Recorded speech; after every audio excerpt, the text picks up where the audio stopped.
V tomto videu si ukážeme, ako ďalej postupovať po vytvorení nového manažerského konta. Ako prvé by sme mali zmeniť údaje v číselníku typov. Jedná sa o číselník, ktorého dáta sa budú následne používať v príjmoch a výdajoch. Defaultne vytvorené záznamy v tomto okne môžeme kľudne pomazať alebo ich editovať. Ak si chceme vytvoriť náš vlastný záznam, dáme tlačidlo pridať, píšeme názov a taktiež si môžeme zvoliť farbu. Táto farba sa bude ďalej zobrazovať v tabuľke príjmov a výdajov. Taktiež si môžeme nastaviť predvolený typ, teda ako náhle budeme vytvárať nový príjem alebo výdaj, tak daný typ príjmu alebo výdaja bude už predom vybraný.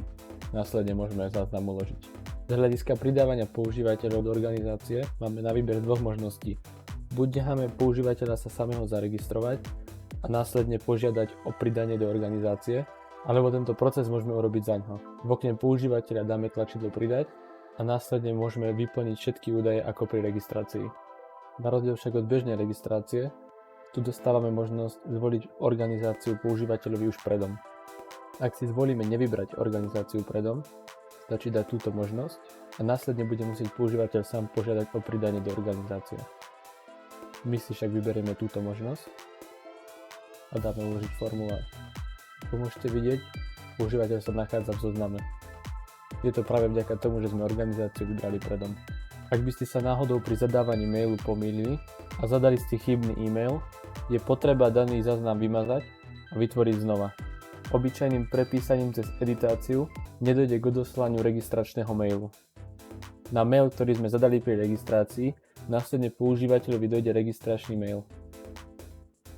Tu má napísané prihlasovacie meno aj heslo a následne je treba konto aktivovať pomocou tohto linku.